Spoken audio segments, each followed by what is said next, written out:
everyone on the call probably received an invitation about this, but just to remind everybody, this is the long-awaited training and overview of our natural resources inventory that was adopted last fall, I think in November, by our town board, along with the inventory. Labella Associates provided us with a site assessment tool and a project review guide so that when our boards and committees are reviewing potential projects through our application process, they can take a closer look at the natural resources and try to assess how that project might affect them. So Barbara Johnson with Labella Associates is here today, along with her associate, Morgan, I'm sorry, I can't remember your last name, to go through the guides and the tools with us, teach our board and committee members how to use them to serve the best purposes for our natural resources. So thank you, Barbara, and I will turn it over to you.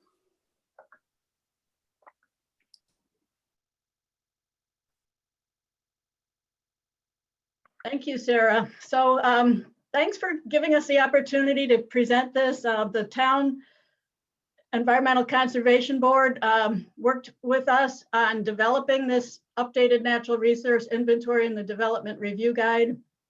So I'd like to thank Joyce for her contributions in doing that.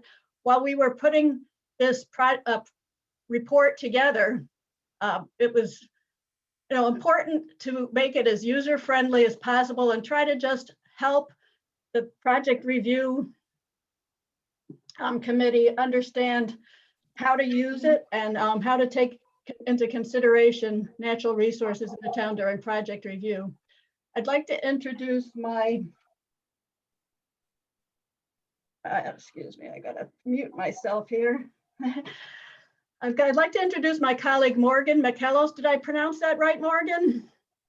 He's an ecologist. And so when we go through these natural resources, I will prompt him to kind of give more insight into why they're important and how they can best be protected. And Lance Rabant is also joining us on this program. One of our goals in the natural resource inventory and the project review guide is to integrate these issues into the normal process of project review. So when we finish the presentation, we'd like to have kind of a workshop on how to better integrate these considerations into the project review. So our program today, I'll just briefly go through what's covered in the natural resource inventory, why it's a tool that's applied in the town. I'll briefly review how the site assessment checklist works and the project review guide, using a couple of real and hypothetical examples. And then again, we'll end with the discussion on procedures and integrating this into the town's review process. So the natural resource inventory has two parts. Hopefully you've seen the book and online, or if you'd like a hard copy, we can get one to you. It starts with a set of maps and the description of the resources, and this functions as the town's open space index, which is a requirement of the state environmental conservation law for environmental conservation boards to maintain this index. It triggers resources in this index, trigger review by the Environmental Conservation Board for any development projects that affect those resources. So we summarize the resources with maps, descriptions, as well as some narrative describing why they're important, how they might be threatened by development, some best practices, and partners in regulating, whether it's other regulatory agencies, educational agencies, or other organizations with some expertise. And the tools that we'll be working through today are the site assessment checklist and the project review guide. So the natural resource inventory open space index includes maps and descriptions of these resources. They're divided into categories: natural communities, water resources, cultural resources, steep slopes, farmland, and we've also mapped the mined lands in the town. So just to show you these maps, hopefully you've seen them. The woodlands and wetlands maps and the other maps of ecological communities are based on land cover mapping that was done quite a few years ago. So they're really intended to be a guide to where these resources are in the town. If they're on the map, you'd really have to go onto the site and see whether they're still there. They're still, for example, a successional forest or an old field. You need to go on the ground and check. So these maps are intended as a guide. The watersheds, on the other hand, are based on topography. This shows where surface water flows, into which water bodies surface water flows, and we are really most interested in water bodies that flow into Canandaigua Lake, since that's a drinking water supply for the town and an important resource for the town visually and recreationally. The wildlife corridors map is a composite of natural land cover types and stream corridors. So this is an important guide to how wildlife uses the land and areas that are important for wildlife movements. The open space index includes the strategic farmland protection area that was delineated as part of the agricultural and farmland protection plan. The steep slopes maps identify those areas with slopes 15% or greater, and color gradation showing the extremely steep slopes of 40% or greater. We show the historic sites in a map, and the local sites were identified by local historians. And then the scenic view sheds, we use this map as a proxy. It's land visible from Canandaigua Lake. We were able to model that using GIS and topography. Again, this is a guide. When you look at a project or a site, the view is somewhat subjective, so there'd be opportunity for residents of the town to weigh in on whether this view of a particular site as it comes up is scenic, the view to or from of that site. So how is this applied in the town? I noted that New York State environmental conservation law requires conservation boards to maintain an inventory and a map. And once it's approved by the town board, it becomes the open space index. And applications for development that affect lands identified in that set of maps, which is the open space index, must be referred to the Environmental Conservation Board for an advisory review. This has been the practice in the town of Canandaigua for as long as the Environmental Conservation Board's been established. And the town code refers to the natural resource inventory in many places. And Sarah, you might be able to say whether the updates to the references are going to be, where those stand. I don't have an update on that yet. So those will need to be updated. And I know when we finish the natural resource inventory, we made some notes as to where the references would need to be updated. So I'd like to thank Joyce. Joyce, did you have any other thoughts about how the natural resource inventory is used in the town? It's a very practical use at the ECB level.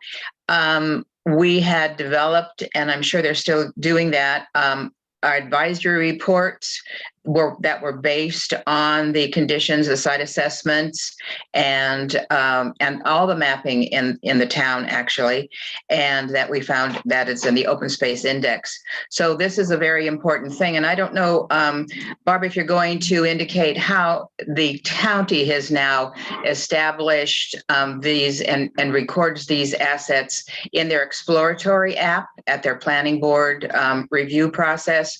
So these are also available to our town boards and committees as a first glimpse of what the ECB is actually doing when it provides information regarding these in their reports.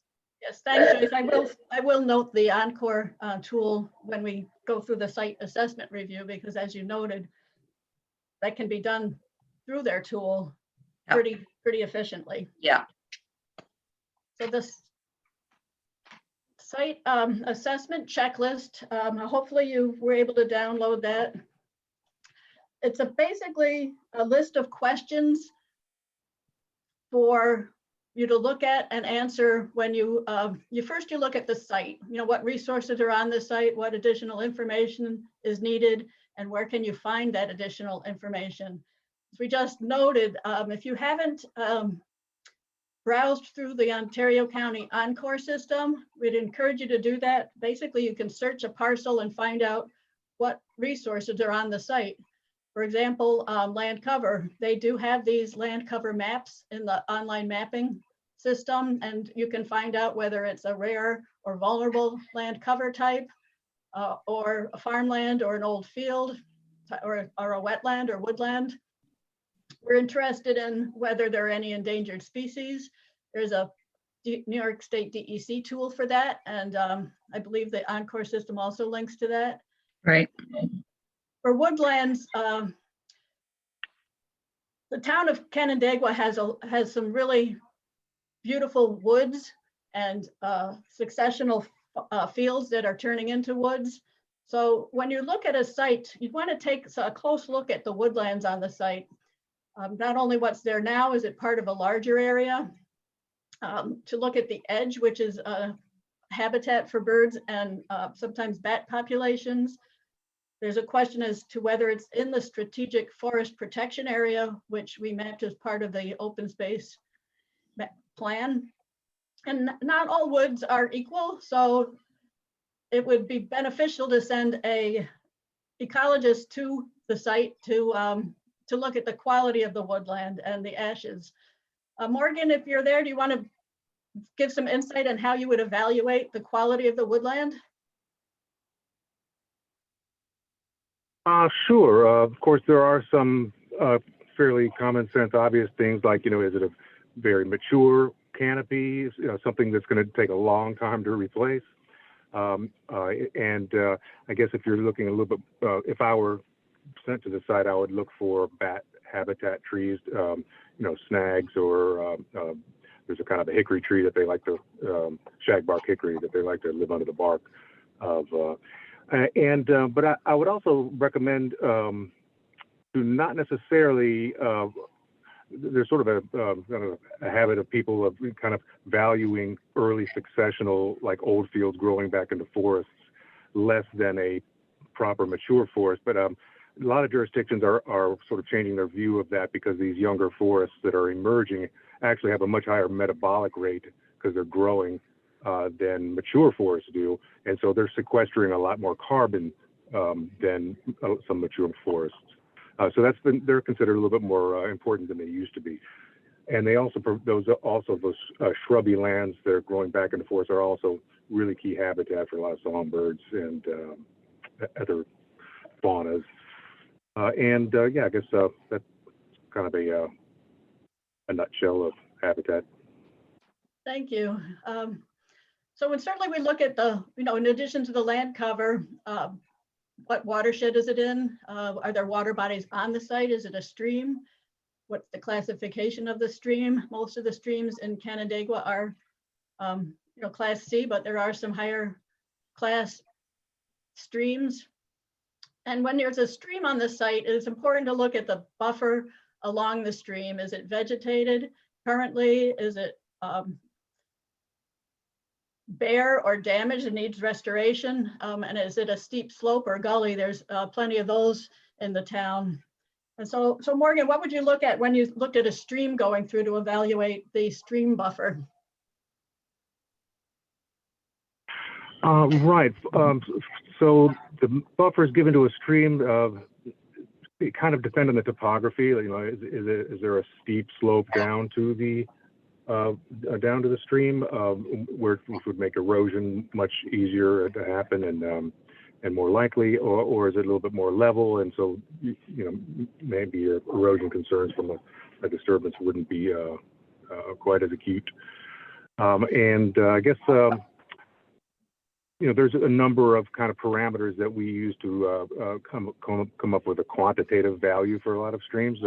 Some of those are whether or not they're shaded by, you know, cooled by, you know, a forest canopy, if there's deep pools and riffle complexes, which host a lot of organisms. We generally don't like, the state, of course, and ecologists don't like silt and erosion getting into streams because it tends to cause oxygen depletion. If there's usually organics in those erosive materials, which can cause fish kills and other kinds of functional ecology is suppressed by too much siltation. So that's kind of, we're always trying to keep the mud out of the streams on construction sites. Oh, thank you. And when some streams you have that might be, already the vegetation's been removed and there might already be an erosion problem, and some, you have a good amount of vegetation that's holding the soils into place, and you'd want to retain that. So we look at wetlands as well. Many wetlands are regulated by the New York State DEC. Some are regulated federally, and those would need to be mapped. But you not only look at the site, but look at how these wetlands might be hydrologically connected to other wetlands nearby. So we need to look at the site, but also what's near the site.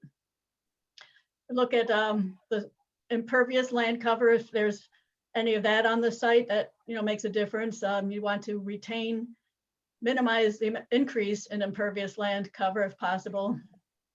And certainly the soils and the steep slopes and the potential for erosion is something you look at when you look at the site.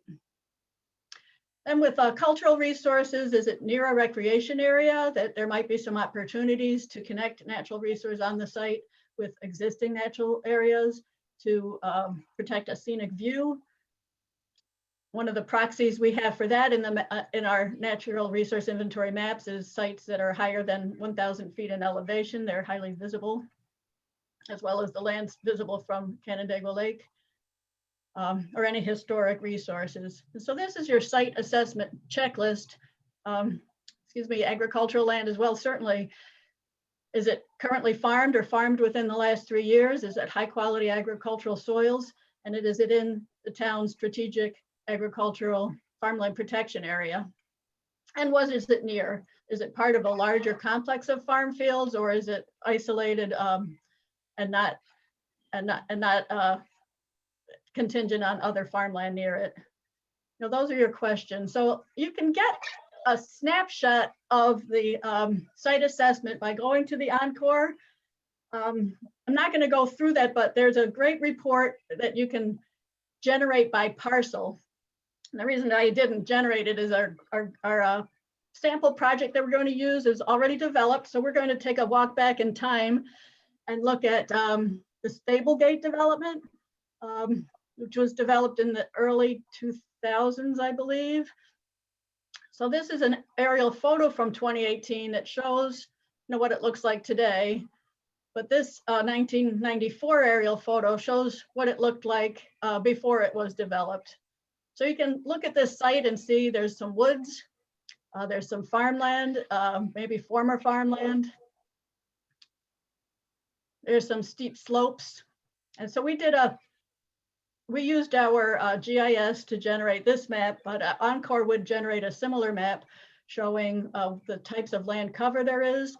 And they do have a rare, vulnerable ecological community in the silver maple ash swamp, as well as a pond that's a federal wetland, presumably, and some moderately steep slopes. So this is what our site assessment found: a 26-acre maple ash swamp, some moderate slopes, and the rest, we're assuming their former farmland succeeded into an old field.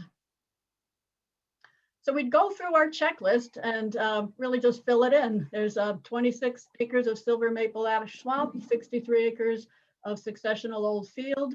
I did the test through the mapping tool to find that there were no endangered or threatened species in this area. Though there's woodland on the site, it's not in the strategic forest protection area, but you'd need to go into the field to evaluate the habitat, the woodland and the wetland. So Morgan, we've talked about this site before. So what would you look at when you saw a pond and a silver maple ash swamp to evaluate its current status and what you might want to preserve on this site. Right. If I were to have walked into this site in its sort of 1994 state before any development, I'd be looking at the state of that forest, if it's if it's hydric or not, if it's a wetland resource, if it's got those species of trees that bats really like that are suffering right now from white nose syndrome, and we like to give them as much of a break as we can. Looking for little intermittent streams that may be not so visible in the aerials, but when you're down on the ground, you can find them. Would be looking for those kinds of little streams, and they tend to be protected by the Corps as well, as long as they're connected to downstream resources. And then I guess the ponds can be jurisdictional if they're what's called an in-stream pond, which means if somebody dammed an existing stream up to make a pond, the Corps will consider that jurisdictional resource, as opposed to ponds that are just dug out in a sort of a hole in a field, isolated. So yeah, that would sort of be my initial thumbnail for a site assessment visit. So Morgan, the other question I had, you can see this woods is kind of isolated. It doesn't appear to be connected to other woods, and it's about 26 acres. Does that represent a sustainable habitat for, ecologically? Well, it certainly is, by virtue of having been isolated, it'll sort of display what's called these island fragmented or island habitat syndromes, which does limit and suppress the diversity that's going to be in there somewhat. But at the same time, it sort of makes the what is left there even sort of more valuable, because especially in an area like that that's heavily developed, it's sort of the only refuge for a lot of critters in there. So yeah, I would certainly like to see the development avoid taking any of those woods on a lot like this. Thanks. So that's the woodlands, and we look at the watershed. This particular site drains into the Canandaigua outlet. There's just that small pond on the site, no other mapped streams. Again, we didn't walk around to see if there were any small intermittent streams. And the soils tend to be not erodible. There's no state regulated wetlands, no flood zones, no previous development, and just a small areas of steep slopes. And we're assuming this wasn't farmed at the time. I didn't take a time capsule back there to find out, but it did adjoin other farmland and still does adjoin farmland. We didn't find any important views, public land adjoining, or historic resources, but those were the questions you'd ask. And this is basically how the site was developed, with the woods, pretty much not developed, the pond not developed. We had some discussion in our conservation subdivision group about the wisdom or not of having the open space parts of backyards, but physically the land development was away from the ponds, away from the woods, and the old fields were completely developed. So that's a site assessment, and we'll continue with the development review, but I wondered if we can get some interaction now. Does anybody want to comment on what resources you see on this site? It's not in the town, but you can kind of look at this site, and Morgan is familiar with this site, and he can weigh in after we get some people to, what do you see if you just looked at an aerial photo, what you'd want to note on this site? Anybody? Well, you have 3 wooded areas and nearly adjacent to each other.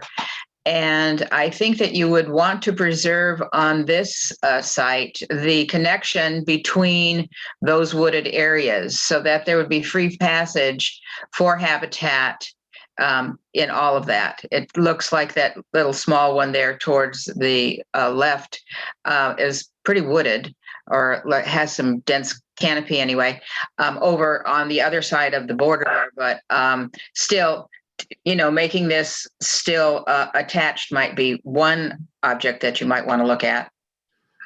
Yeah, the fact that it's, connected to other habitats and other woods, that makes it even more important. You can't just look at this parcel by itself. Yeah. Morgan, what was your impression of this site, and what did you find when you evaluated it? Right, and looking a little closer at the map, I realized that there are a couple of treed windrows that do tenuously connected to some of the surrounding woodlots, which is it's not nothing, and I guess I would sort of looking at the layout of what the developer proposes to you. You might want to sort of consider if they're proposing to go like right, put development right up against a resource that you're interested in protecting, and they're making promises that our environmental compliance is going to be outstanding. You may not want to take that entirely on face value. Construction sites tend to be very messy, and so there's going to be a little bit more mud than you are promised by a SWIP plan that's presented to you, a stormwater plan that's presented to you. But yeah, I would look at the that pond. Certainly has, even though it's just a sort of a small. I'm not sure if there's wetlands around it, but a lot of amphibians will use that as a breeding site. So that's got some value.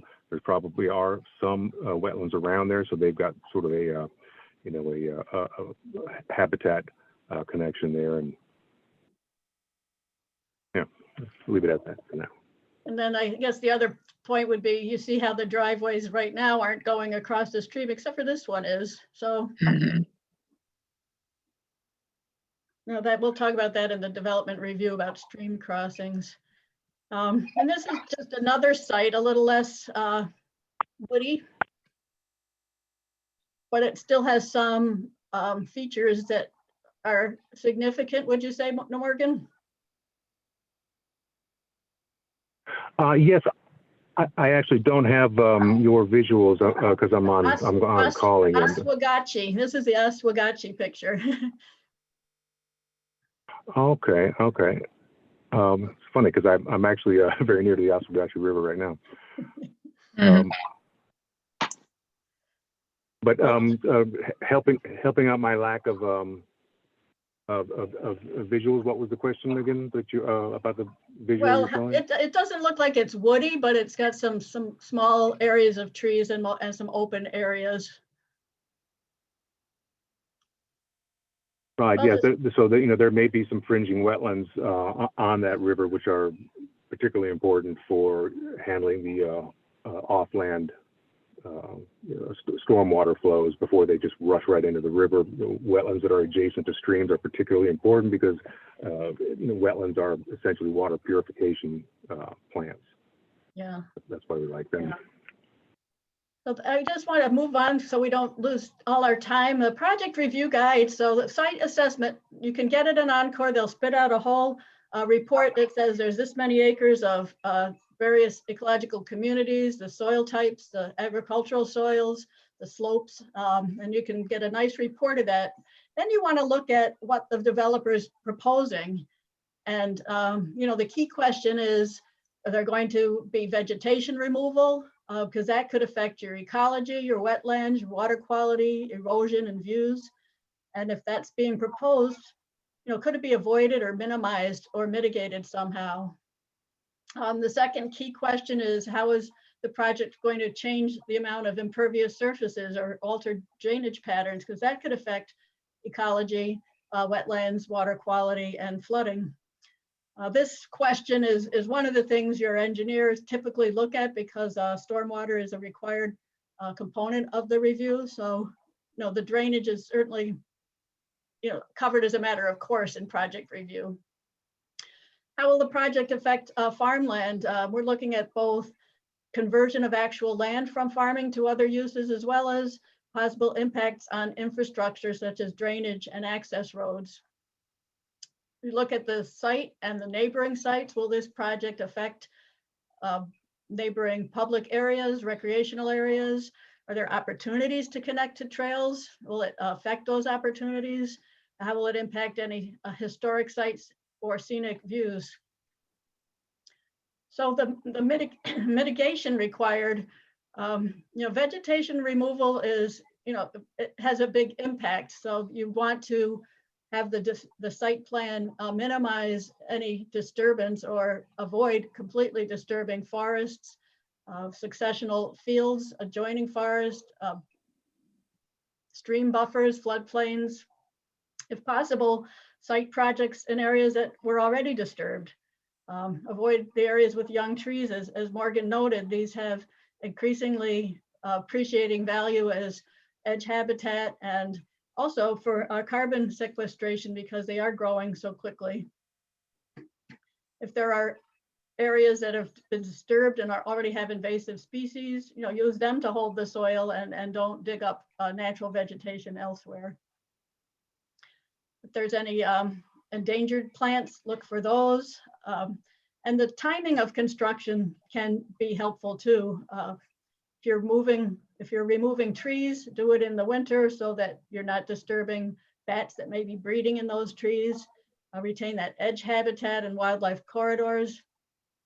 And if there are opportunities for restoration, maybe along a stream, maybe in other disturbed sites, to replant with native vegetation. Stormwater management, again, that's something that your engineer is very familiar with. You want to minimize increase in impervious surfaces so there isn't as much stormwater to manage.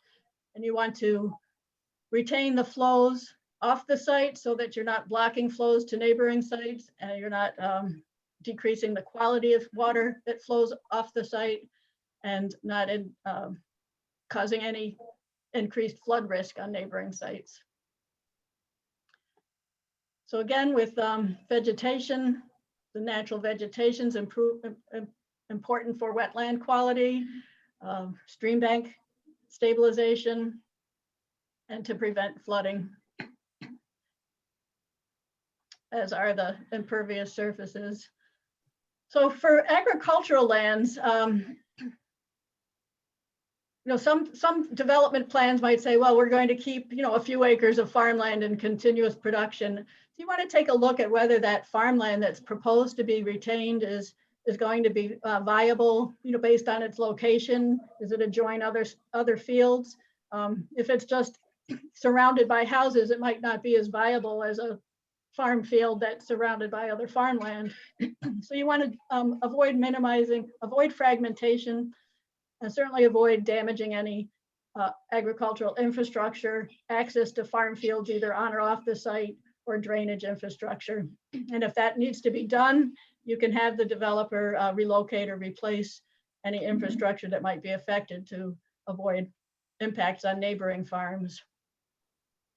If the site adjoins a scenic view or a trail, screening or modifying the design might be needed to avoid visual impacts.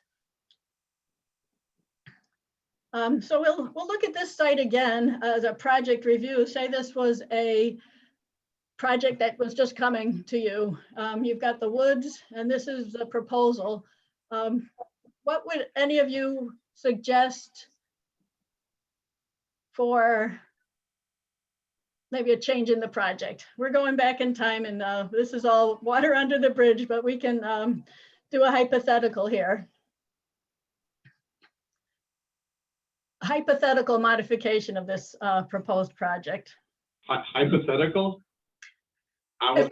We Yes. would like the open space not to be on the private parcels, because we're seeing a lot of people getting building permits on near the pond, near this. Not breaking up the open space or conserved space, because between Saddlehorn and Stablegate, some of that's conserved space, but because there's no guidelines, it's been chewed away at, the buffer, the trees in between there. Try to consolidate and keep all the open space in 1 or 2 lots and not break it up all over the thing. I know it reads that it's a silver maple ash swamp, but if you do go out there and take a walk, there's not many silver maple ash swamps, and the ground is pretty solid. There is a stream that connects like behind Paddock Court going south and stuff. But other than that, yeah, just keeping the open space conserved lands off privately owned properties.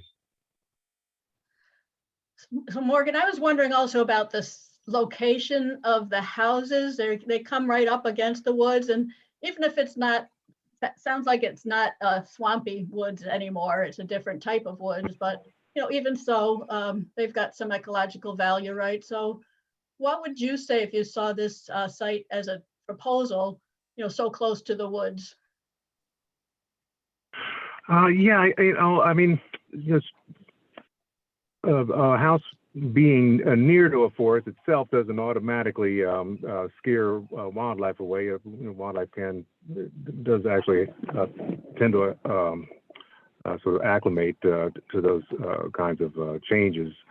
But I would be mainly concerned, I guess, about the if there's topography, if there's steep slopes, erosive slopes down to it. People really like to throw their junk over the over the edges of a slope down into a woods. It's kind of a classic farm thing.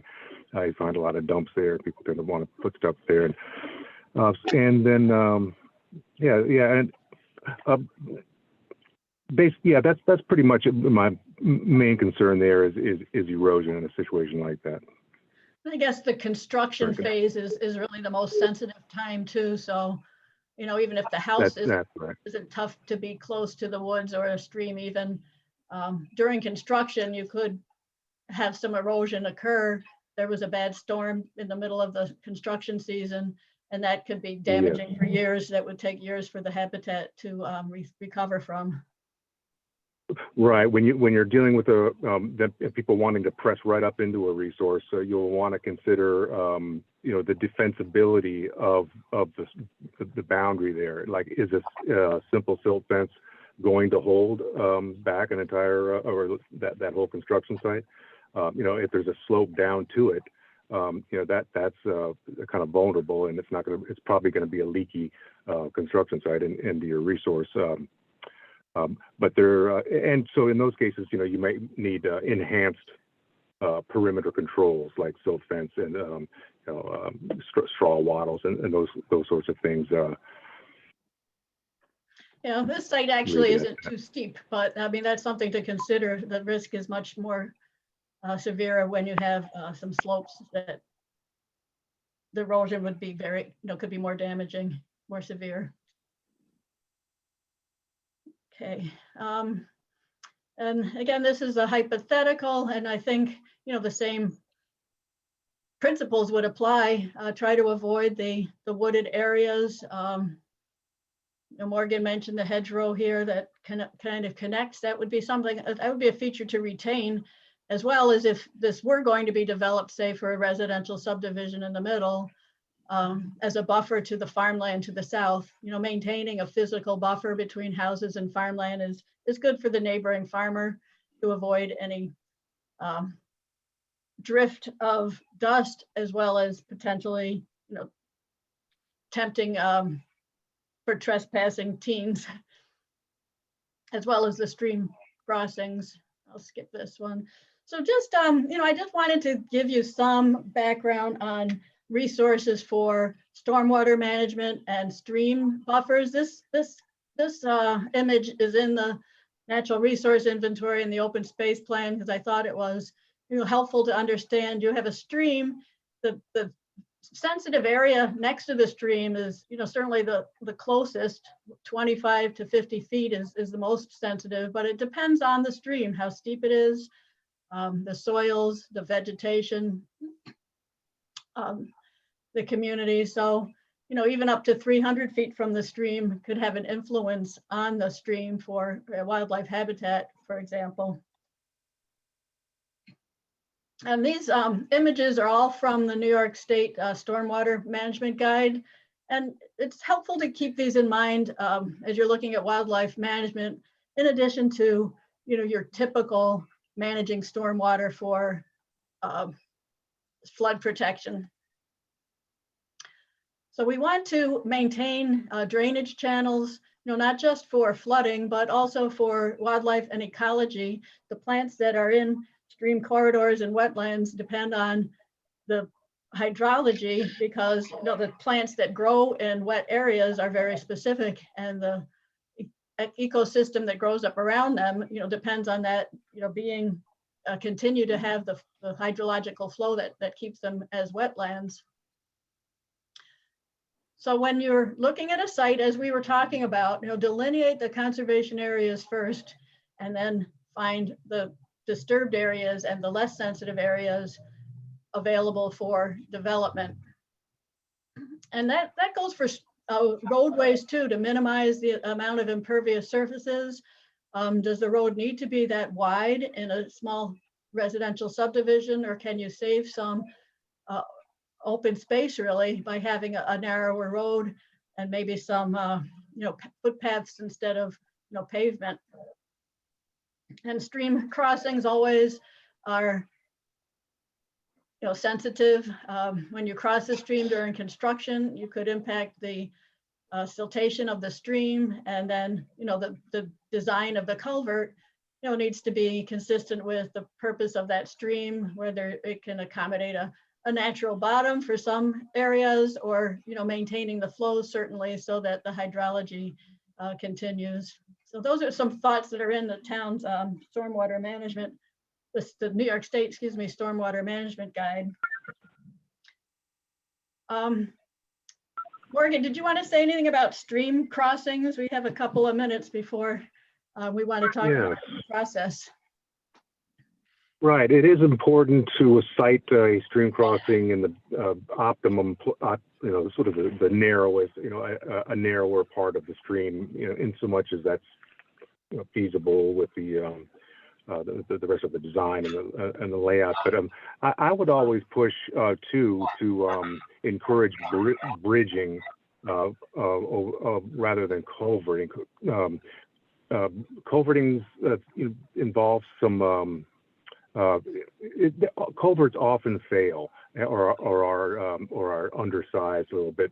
Bridges cost a little bit more, but they tend to be a little bit more, bridges can be an attractive sort of feature in a development, and to be able to let that stream continue to have its traditional path, as opposed to stuffing it into a pipe, it really does a favor for those kinds of resources. Oh, thank you.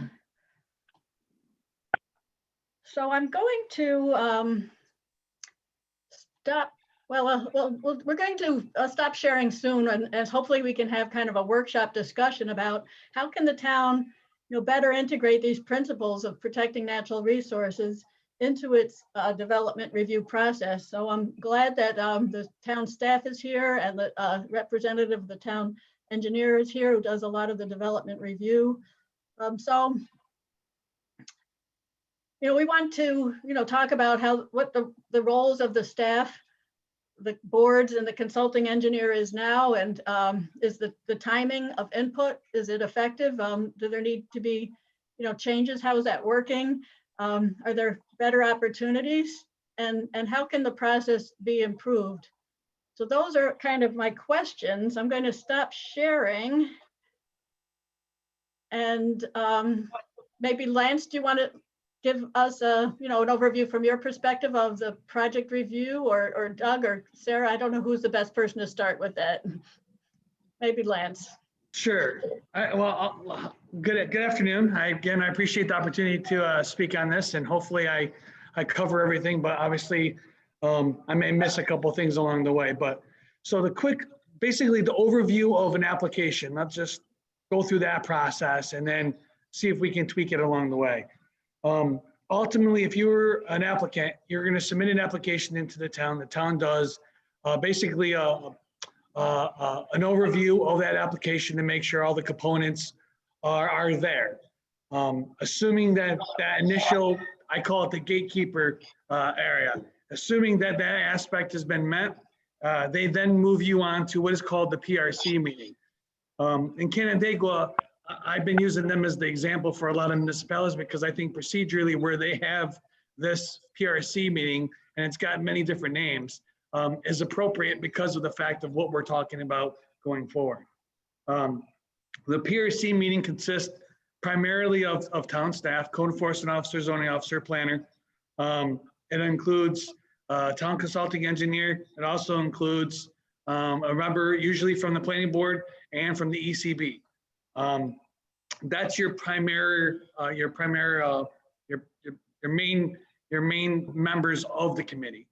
The town has opened these meetings up to the applicants. So if we have, I like to think that most of the more complicated projects, typically the applicant comes in and does a presentation, but in factual, anybody's welcome to present their application if need be. But most of the time we focus on the more complicated ones to come in and kind of give us an overview of what's going on. And then ultimately, and I'll get more into what the PRC does, but then ultimately from that meeting and the purpose of it is to determine if the application is complete. Is it ready to go on to the next step? And the next step usually includes who is it going to, what's the review schedule, and then ultimately it ends before the planning board is what we're mainly talking about here, but the ZBA is also an option. Now, what is the PRC? So Canandaigua has developed a long, we have site plan applications, we have subdivision applications. They all have their own checklist, but the PRC has actually got its own checklist as well. And that checklist basically hones in on, and if you're talking about a site plan or a subdivision application, it deals with the individual checklist that's required by the town to be shown, but also has kind of an overview checklist that it starts integrating other elements of concern, i.e. the NRI elements. What we usually use, and Chris Jensen and Eric Cooper are the experts at this, is using the Encore tool during that interface.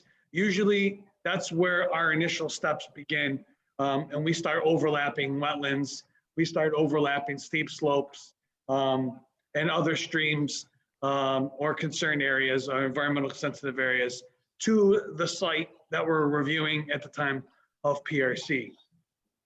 The town also requires every application to have a short EAF to be provided. So there's also an element there that we can begin looking at to decide, okay, is there any other environmental features that we need to be concerned about as part of that review? That's the gist of where the process begins. From there, determining based on where the site lies and what elements are identified as part of this review, the town has developed what is called the referral sheet. And that referral sheet, for the most part, heads up all the players that would be involved through water and sewer, highway approvals, different boards that might be involved, staff members, etc. But it also includes DEC, DOH, Army Corps representatives. It also includes historic preservation. So it started to integrate other aspects where we might want to reach out and get input as part of that review. Included in that is the ECB and other boards, because the town has many, many boards and committees, but they're all part of that checklist. From there, it goes out for review, and then that information is what is for the most part gathered and then made available so that the board that's reviewing the application has an opportunity to see what that review consists of and those concerns before making an evaluation of the project. So a lot of times, and I would say we have two planning board chairmen, well, two. We have many planning board members on this video today, but two of which are the planning board chairmen, and they both have done through the review process a very good job of highlighting concerns and input received from outside agencies, i.e. the Environmental Conservation Board. And I know, Joyce, you've been an integral part of the process and most certainly trying to encourage the town to continue down this road of protecting the natural resources that are there. And I think the town does a pretty good job, but always can improve it. And so I wrote down a couple suggestive ideas of where I think maybe we might be to see a better way of doing this. And I think this is open to you guys to help kind of figure that out, because I think your process, honestly, is probably one of the best that I've seen around in terms of procedurally how it falls. Right now, ECB, the town has adopted a calendar, and the ECB meets, I believe, the first Thursday of every month. The PRC is usually a good month or so before any board meeting. So that's usually about a 2 to 3 week period before the ECB gets it for referral. And then the planning board meets the very next week, and then meets again the 4th Tuesday of the month. So my initial thought is if when it gets referred to the ECB, and this, I think most time this is probably already occurring, but if not, maybe this can become a new standard, is that if it has to go to the ECB, and I think ECB has done a good job of getting back to comments, but I think in order for staff and everybody to actually read and evaluate them and consider them, making sure that those applications don't go on an agenda until the second board meeting of the month. That's an option. It doesn't always work that way, but that could be a consideration to give town staff, to give the reviewing boards a little bit more time to take in those comments from ECB or other agencies of concern, and then fully evaluate what those issues are, and then start to look to add them into the review as part of the application. I'm not sure, Joyce, that you're gonna like this one, but the other option is to have an ECB member attend the planning board meeting. I know that there's very good attendance on these. Most of the time, there's many members of Canandaigua committees or somebody who chimes in on certain applications that have of concern. So I'm not saying that they don't already do that, but that is ultimately another option that we could look at is getting a voice to the letter. Sometimes interpretation is one thing, but having somebody there to kind of explain the reasons behind some of the comments might be helpful. And then I think the probably most important one is going to our checklists at the PRC level right now and enhancing them. Taking this information that you've developed in your NRI, those strategic assessment forms and plans, and starting putting that pen to paper and putting it into our checklist, just to make sure that we're covering all these areas that you spend the time to research and identify. The many maps that are there, the many tools are there for our usage. It's just now trying to get them as early as a part of the process as we can, so that we can, ultimately, we don't want to delay the application, but if we can help guide them and enhance the project along the way before it gets to the planning board, I think is all our goals. That's kind of where I'm at with procedure in terms of what Canandaigua is currently doing. So based on that and the current process and what you've learned today, anybody who's involved in the town review process have any thoughts? I do have one. Nothing beats boots on the ground. This is a great starting plan with tons of information, but if you get the chance to look at a site before a meeting and stuff, some of the places where it says silver maple, there aren't any silver maples. Nothing beats going out and doing a drive-by, getting yourself familiar with the information and plans before the meeting. And it really helps during the meeting. I agree. I don't mean to interrupt, but I agree. I know that, due to the circumstances, it's been a little bit tougher in terms of getting out and getting around. But ultimately, I know that we've always encouraged, and I say we, I mean the town of Canandaigua and the planning board and other boards have always encouraged the members to go out to the site and take a look. And I know, Tom, how many meetings have you come to and telling us, oh, I was out to the site yesterday and this is what I saw. So I know it occurs, but. You mean before the PRC meeting? Is that what you're meaning? A site visit should come before the PRC? Well, I think that's an option. I think that's tough though. Chris, I'm sorry, I'll let you talk. I don't mean to interrupt you there. The way that Canandaigua has the PRC set up, and I liked it personally, I think it works this way. An application comes in on a Tuesday, Wednesday, the town reviews it before Friday, and then the following Tuesday, we start as a group reviewing the application. So I guess my thought, Barb, is sometime between PRC in the ECB board meeting that staff is going out, board members are going out and taking a look at it. The issue is that not all the board members are aware there's a project yet. You know, so at least the planning board member who's part of the PRC meeting might be to encourage them at that point that, hey, we have an application. These are things that we're concerned about. Take an opportunity and go out there and see what you see. So we do get a list from John of all the things we're going to be discussing at PRC. What's nice now is we did move our deadline to the Wednesday and our meetings on Monday.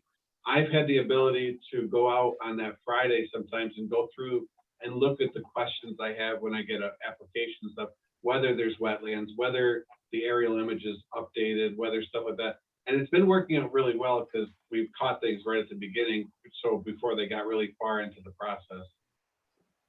It's also been part of the ECB review that the board members who've taken responsibility to initiate the advisory reports from the ECB actually do try to get out to the sites. And we have photos that we review that they bring back to the ECB. We review those photos. It's when possible, not every application do we have, you know, boots on the ground out there, but we do try to do that too. I want to ask a question about process, and then I also have a question for you too, Barb. But Chuck, maybe this is you or Lance, jump in here. But it used to be, I know that when a new application comes in, that always went to the second meeting of the month to give time, exactly what Lance is referring to.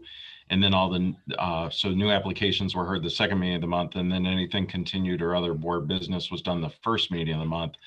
It sounds like, based on what I heard from Lance, maybe there's been a shift from that a little bit. Maybe that's putting some pressure on getting information from some of the other boards. But I also realize that it's a unique situation right now where we haven't had a planner for a couple of months, and Sean is going to be able to, I think, help fill some of that and sharing that information back and forth between the ECB and planning board and stuff. But and Barb, and then the other question I'll let you answer, Chuck. But the question I have for you is, the form that you filled out, the NRI, is the developer, the applicant responsible to fill that out and submit that to the town, or how is that going to be done? So two-part question. Sorry, you guys. Yeah, so I'll answer that second one first. The questionnaire was intended to guide the ECB in its review.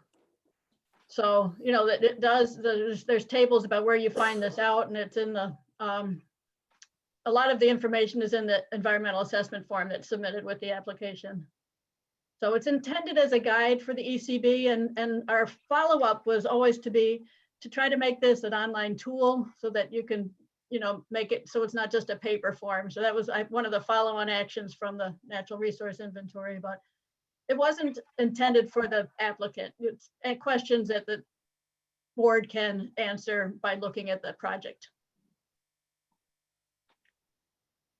And Doug, to answer your first question, yes, we try to follow that principle of having new applications at the second meeting of the month.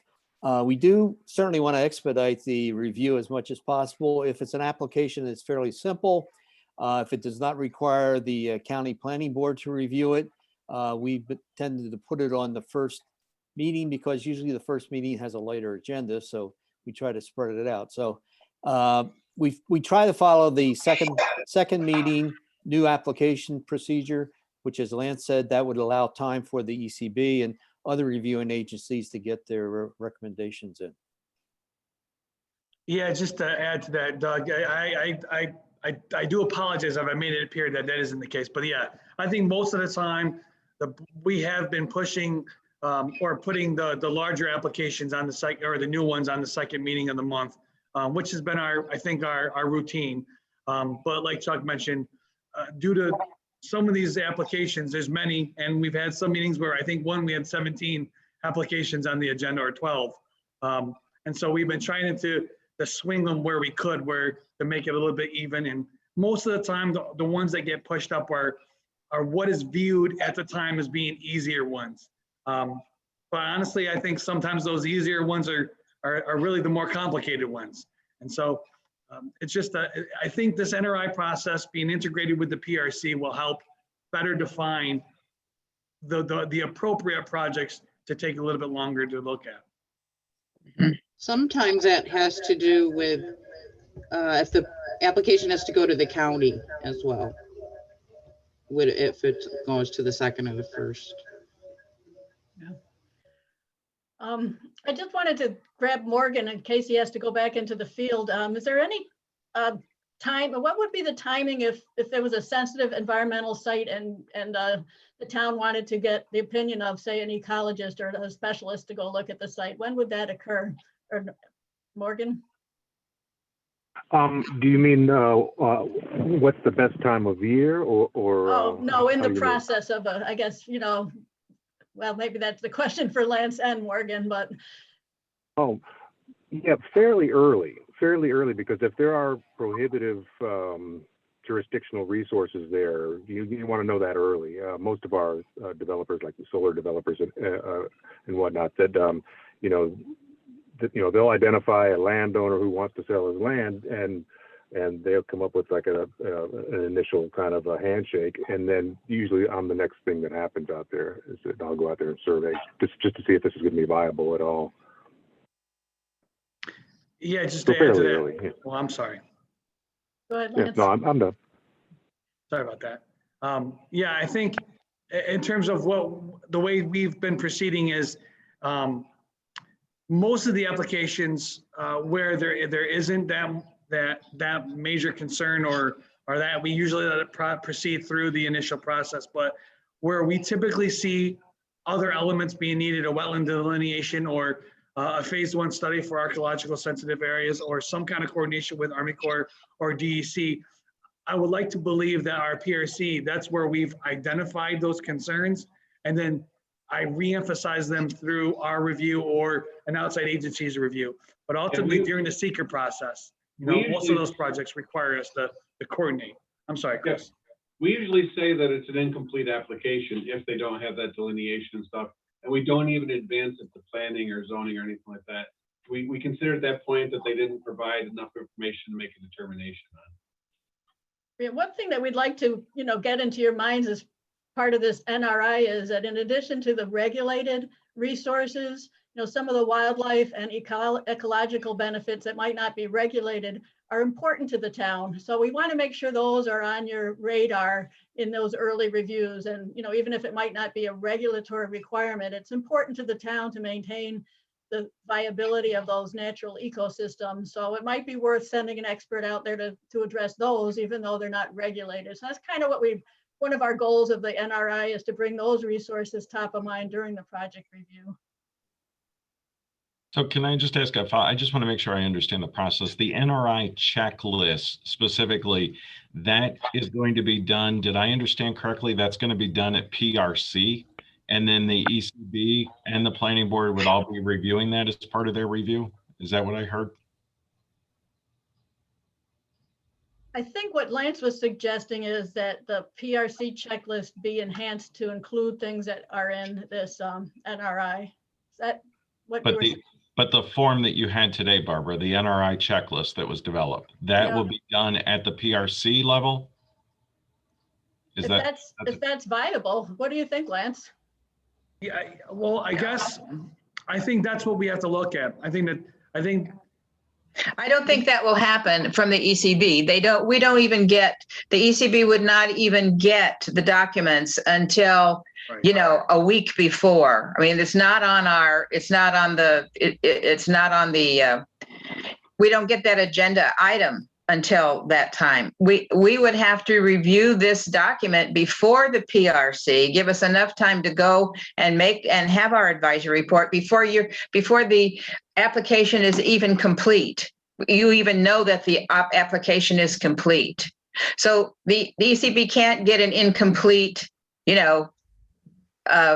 site plan. We'd have to wait until the PRC is done and makes that determination about complete application, and then the ECB can make a determination or give an advisory report about the natural resources. Yeah, the site assessment can be done as soon as you have a parcel number. Yeah. So you can do that first and know what, kind of raise some flags about what resources are there. And then the project review guide comes after you have a project, more defined. So, that might be a way to kind of give the ECB a head start, look at what the site is and what might be on the site and communicate that to the developer. before they even finish, Yeah. their complete application. So Well, I guess the tool the for only- the e-dogs and trying to get that into their process. Right. I guess the only concern, I mean, and from an applicant's, I'm looking outside, looking in. I'm an engineer, I'm coming in, working with the developer. I'm going online, filling out your application, and I'm submitting it to you by the deadline. Probably hasn't been a lot of integration between us and the town because maybe we felt pretty confident that we can address your concerns. We submit an application and the town only has that Wednesday now to start the process. So, I don't believe town staff will have enough time Wednesday to Friday to fill out an assessment form of this length without really knowing much. So it might be best just to take this information and update your checklist, your PRC checklist, to include all of this information. Make it as detailed as you need to be to make sure, because at that point we have all the staff members there. You have a planning board member, you have a ECB member, you have town staff, and you have the resources available to look at what it is that we're talking about and then make the assessment according to this to send it out. I think that's probably your best bet. Yeah, that would be the best thing because most of it's already in our checklist, but maybe if we just broke up a whole other section that said NRI and then said wetlands, this, and this, and make sure that they were investigated and added to the plans if they exist. Because then we could have that as a comment, you didn't do this, you didn't do this, or Exactly. you didn't do that. Yeah. Because we really don't want to, we've really gotten our process very streamlined since Doug began and stuff. It's turned into 1 month turnarounds on stuff, and we have a full coordinated review of all the boards, the county and everything like that, and we aren't delaying projects 2 or 3 months. But yeah, if we can catch it right from the beginning, it would be perfect. I mean, in the application, forms, you could even put in the assessment form so they know what in the heck, or unless your checklist is pretty specific, they can know what they have to be looking at, what, yeah. I like to add in the some of this information to the appropriate applications, just to Right. give them a heads up. That's like right. So we have some ECB members and planning board members on this call. What, as a board member, should I be looking for, Barbara, as I'm reviewing this? I see this checklist that is part of the application. What should I be looking for?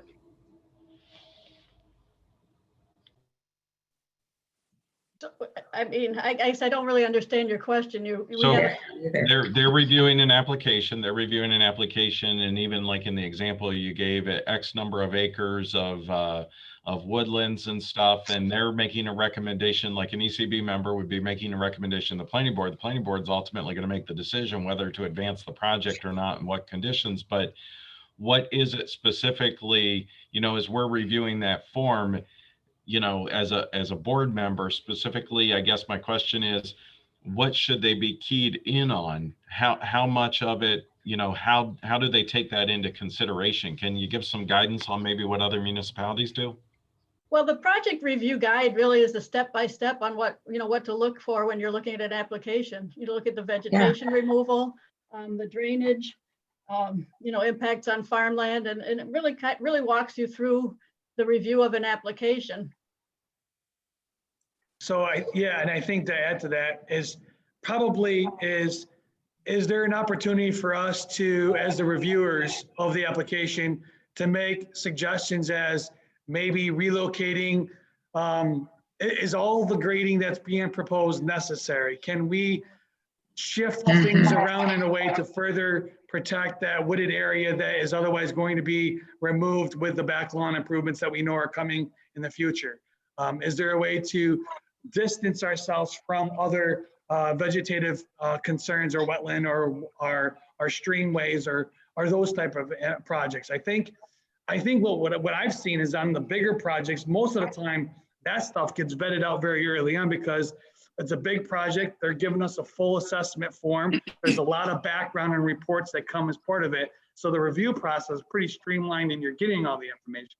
Where this becomes difficult is on these single family homes that are either on the lake or on an old farm field, where procedurally it should be pretty straightforward, but they have all these environmental features on their sites that we should be considering through the review process. How do we do that? And I think it's just a matter of relaying information back to the applicant and saying, hey, maybe if you position your house a little bit differently this way, we might be able to preserve some of those features that I think the town is looking to protect.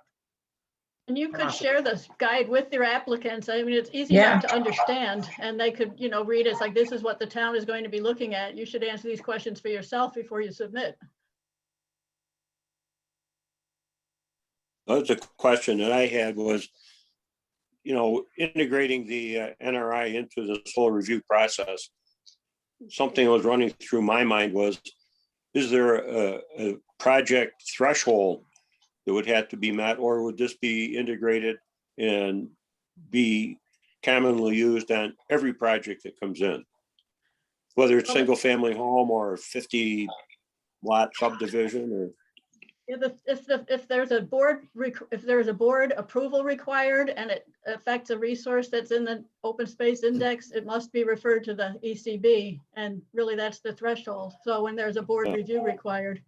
Yeah, I think that's currently Yeah. the way we've determined it internally as part of the procedure is that if there's some environmental feature of significance that's worth protecting, it gets referred to the ECB. And so I would think that's what's going to trigger this review. And I to, wasn't talking about going to the ECB. I meant this NRI checklist will be used on every application that comes in. Yeah, I'd say if it's I think it referred should. to the ECB, you would use that checklist. So. yeah, it Well, would there's be only referred one to that. there's only one checklist that we use at the PRC, or that is used.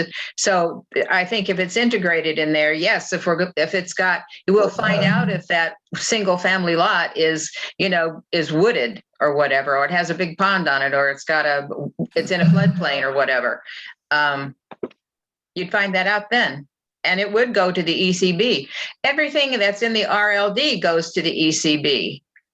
Whether there's any, you know, the natural resource, of course, is the lakeshore. So, you know, that's another trigger right there for the ECB, that resource.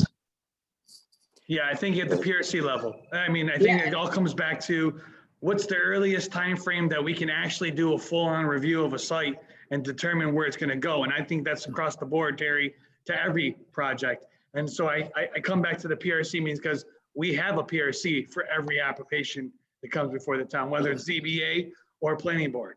And so that's, in my opinion, the starting spot. I think we enhanced that checklist to include all of these elements. And now you have the resources, you have the maps, you have Encore, you have the DEC EAF mapper. There's ways that we can start to look at this stuff and make sure, is it applicable? If it is, we fill out those forms and we move it on to ECB for that review. Okay. Sounds good.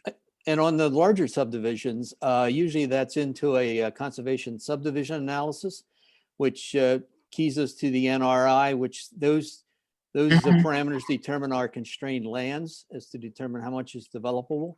So that's how we use the NRI in a conservation subdivision analysis. But as Lan said, I think at least myself, and I think the rest of the planning board, on every application, we use that toolbox of NRI information to look at every particular project.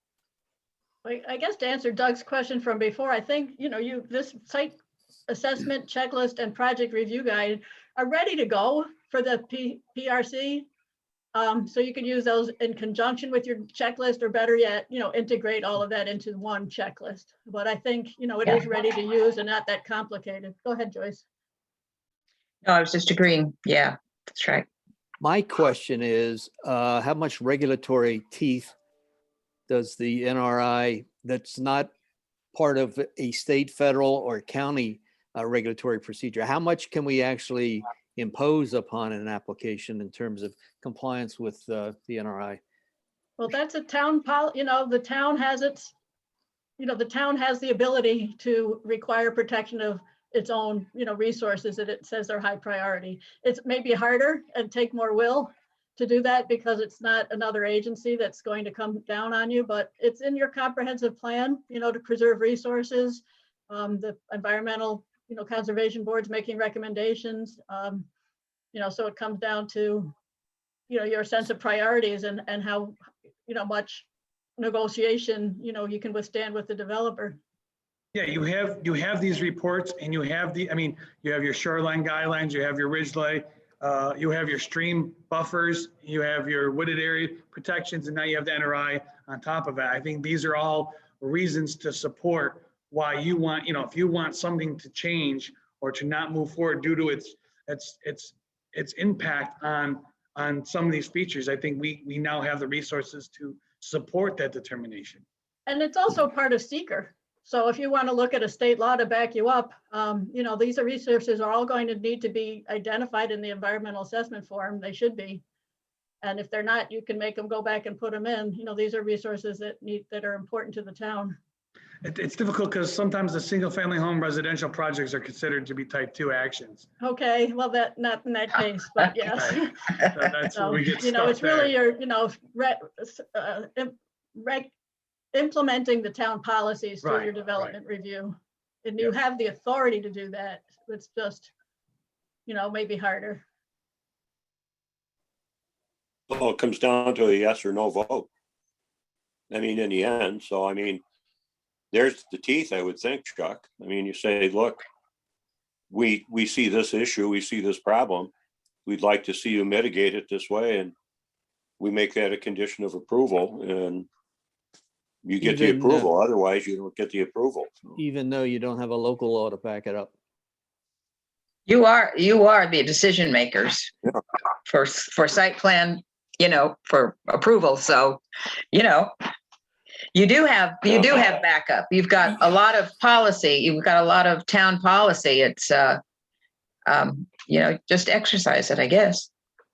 Yeah. I think in a perfect world where this thing gets moving and evolves, the goal would be that the boards don't get an application that has this scenario. I think that it's getting caught earlier on and encouraging the design engineer to make the changes earlier on to mitigate some of these concerns before it even gets to the planning board or ZBA. So you don't have to have your back against the wall and make that determination. But I do support the idea, as Terry and Joyce mentioned, because you don't like something doesn't mean you have to approve it. And if we support it with factual information and we need to delay it because we feel that something needs to change, then so be it. I may have missed it, but is it the plan that the NRI checklist will be shared with developers? I think if we can integrate it with, I think Joyce made a good comment earlier that maybe there's a way to enhance the town's applications so that some of this information is available to them that says, hey, if you are submitting a subdivision application or a site plan application, these are some of the things the town's going to be looking at.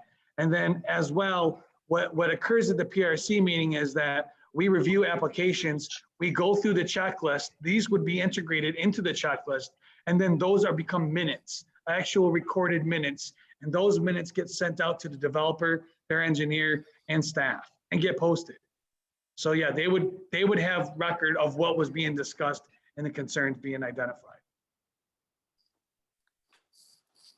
And I just wanted to follow up just with a question, looking just for confirmation. The idea with the project review guide is that that's the one that's used by the ECB, right? Well, both. Not necessarily. You look at the site first, and then you look at the project, and this is a tool to evaluate the impacts of the project on the site. But what I'm asking is, like, the project review guide, the idea with that is that the ECB uses that to help develop their recommendation to the other boards. Not that the other boards would also do it, or? Well, No. The other boards could use it as well. It was developed for the ECB, but it's ready to go for any board to apply. And I think, Lance was suggesting that it be adapted to be part of the project review committee's review. Is that correct, Lance? Well, I thought that was a Assessment. The site assessment checklist is going to be, try to incorporate that into what we already do at the PRC, and then the project review guide itself comes into play at the ECB meeting to help them come up with their recommendations, right? Yeah, Well, the site assessment is really what you already do with the Encore. I think they're both important for the PRC, because by the time it gets to the PRC, you do have a project and you want to know how it's going to affect the resources on the site. But you don't have the review yet of that from the ECB. True. You wouldn't have that. So I think the reviewing boards are looking for that advisory report from the ECB to kind of put a nice little, capstone over all the information that's flowed into the PRC. And what does that mean as it goes forward to the planning board and then to the ZBA? Yeah. That makes sense. So yes, what Joyce said. I think something that would be helpful to some people, perhaps me, is a flow chart that shows just exactly those steps. I don't know that we have that or not. Yeah. Just Be to make very it more clear. Be very helpful to the applicant.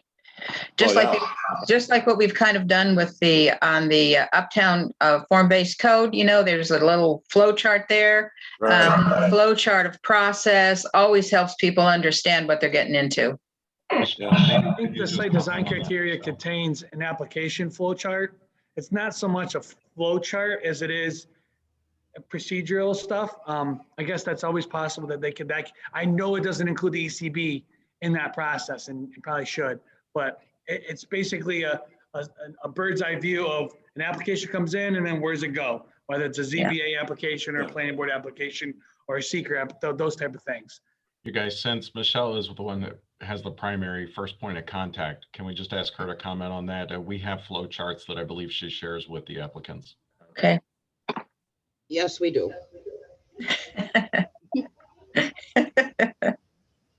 You feel free We to have expand on flow that. charts. We have flow charts for building permits, for planning and zoning permits, applications, and the surety process.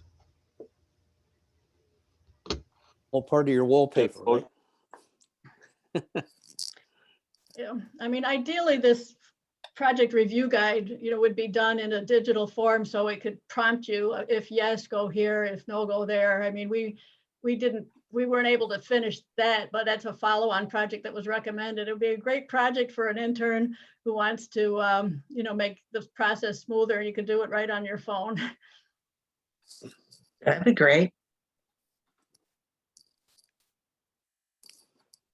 Well, I want to say it is a great resource, the NRI, and I thank Joyce for, I guess, instigating this, so to speak. I mean, I know that was comprehensive plan goal way back in 2011. I know you bird dogged it, and we certainly appreciate that. And Barb and Labella for the work they've done on putting it together. Again, it's a great bit of information we can all use, whether it be the ECB, the planning board, the ZBA, staff, and I've been using it already, and I hopefully will continue to use it and use it effectively. Yeah, just to piggyback on that, Chuck, I know you are actually looking at the full document, but for those of you who haven't spent time with the full NRI document, today we focused on the site assessment tool and the project review guide, but for those of you who haven't spent some time with the full NRI document, I really recommend that you do, because like Chuck said, it's full of really great resources, and there's appendices in the back that go into even more detail. So there's a lot of great information, and we have it available. We can always point applicants to that kind of stuff too. And someone had mentioned earlier, Gary Kokersberger, I think it was you, would applicants be able to see these assessment tools and guides ahead of time? And I see no reason why we couldn't share it with them so they know what kind of questions that the boards, may have for them, as they go through the process. So there's just really, really great resource here. Yes, it is. Very comprehensive. Mm-hmm.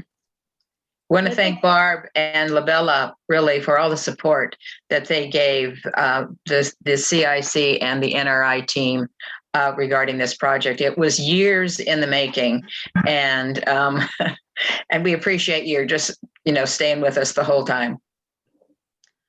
Well, One last question I have: when it was adopted back in November, what was the end result in terms of the last therefore? Therefore, this is a document that'll be shared, utilized. I mean, what was the purpose of the adoption? Was it just acceptance of the NRI, or was it accepted with the intent to do what? Well, Doug probably wrote the resolution, so he can answer it. It's the town's official natural resource inventory, so it updates, the previous one, which was in 2011. So it needed to be officially adopted because it does serve as the open space index for the town and specifies what projects are referred to the ECB. Those are the maps that trigger the review to the ECB as the open space index. And it's official town policy now that's been adopted by the town board. Is that sufficient, Doug? Is that accurate? Honestly, I was pulling up the resolution, so I can. That's what I was doing. So Good. it's the final, actually, to answer your question, is the town board directs the town clerk to provide a copy of this resolution to the Barb Johnson of LaBelle and the town manager. But there's It actually went a much lot further of than that. there's a lot of be it further resolves Mhm. associated with this, but it was a local law that was adopted as part of this. So this actually does become part of town code as part of this whole resolution. And I guess that's the answer, Chuck. I mean, that's a great question, and I'll send this. We can send this resolution out, but this actually was adopted as a local law, so this would be town code. In other words, Chuck, it has teeth in it. That's what I was going to say. Lots of teeth.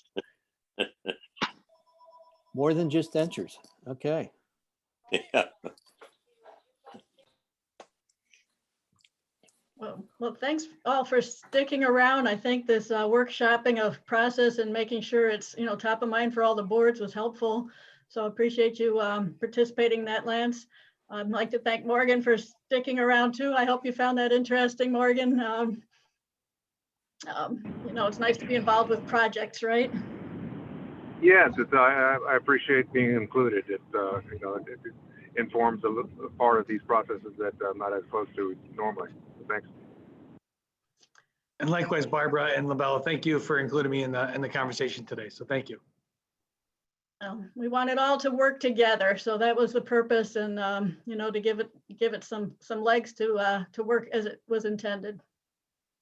Closing I words, guess Sarah? We're the disciples and we're to go spread the word, right? Yeah. Go forth, Chuck.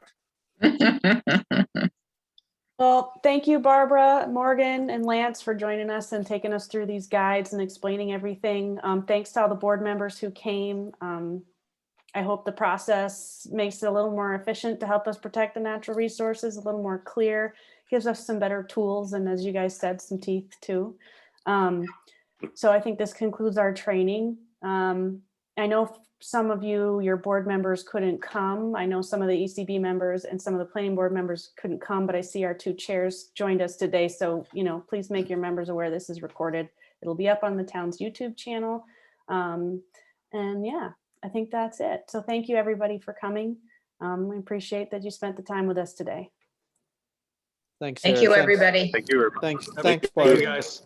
Thanks, Lance.